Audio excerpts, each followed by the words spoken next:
Taking longer than expected to find a match. Yeah, it's lonely at the top. Am I right? All right, e4 will play e5. Hopefully we can get a bird's defense. Really hoping for a bird's defense. We've been missing bird's defense on this channel.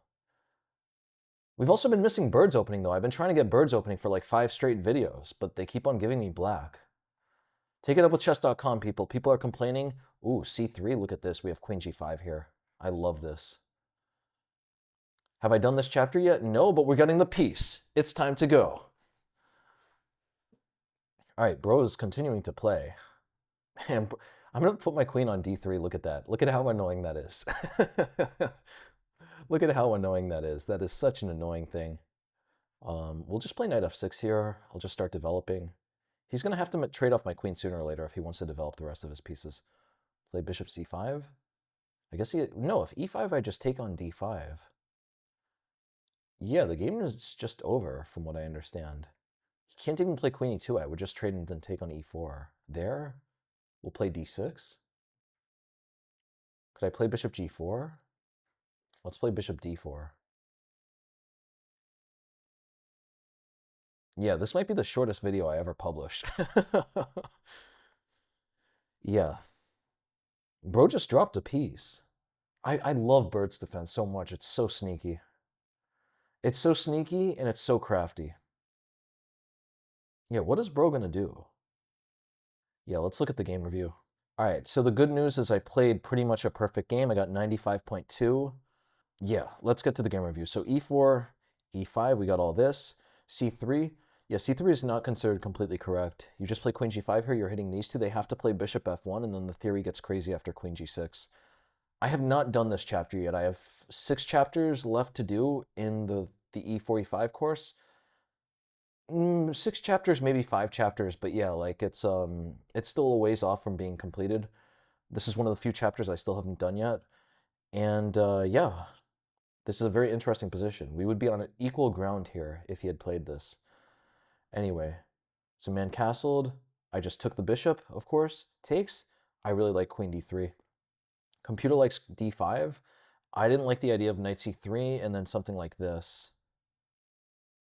Apparently here I just play bishop d6, and if e5, what am I going to do? I'm just going to take, I would assume. Yeah, this is completely winning. King looks a little bit exposed here, but I can always block the check with bishop e6. All right, so yeah, I took there, installed my queen on d3. This is a classic idea. Sometimes you can't get the Christmas tree, but what you can do is just install your queen in between their pawns, and in particular, this is the pawn we really want to stop, because then his bishop can't get out. If his bishop can't get out, then his rook can't get out. Plays d5, knight f6, knight c3. Of course, he can't really do anything with e5. I would just take this pawn.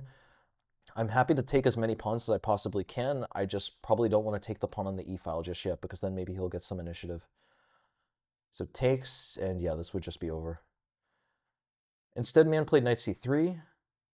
I just developed my bishop to c5. I want to put the pawn on d6, but I want to make sure my bishop gets out first. a3, here, b4, bishop d4.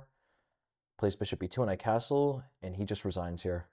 Yeah, this is a really hopeless position. At the moment, I have a piece for a pawn. I have a lot of pressure on e4. If he plays rook e1, I could just play knight g4 to double down on this. This is just getting worse and worse. If something like rook f1, there must be a win here. Look at that. f5 takes, and rook takes and bishop takes. Both of these look good, but knight takes f2 like a sledgehammer. Takes, rook takes f5. I just have so much pressure here. Computer's already saying it's +5 for black. Huge advantage. All right, so what are the takeaways from this game? Pretty much there's only one takeaway. No, there are actually 2 takeaways. First takeaway is if they play 5c3, just hit them with queen g5. A very dangerous move.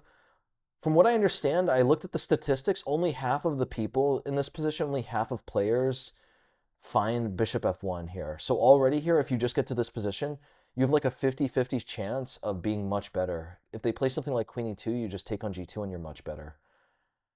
Yeah, already this is winning according to computer, because if they play something like rook f1, you're just going to push c6 and try to get your bishop to h3 and win the exchange. And what is the other takeaway? I guess the other takeaway is just, if you can, stick your queen on d3 when you've already gotten their light-squared bishop. And if you could stick your queen on d3, you're going to be halting their queenside development. Normally, you're not going to have the luxury of sticking your queen here, but there are a lot of positions in bird's defense where you could just stick your bishop here, and it fulfills the same function. Time to go!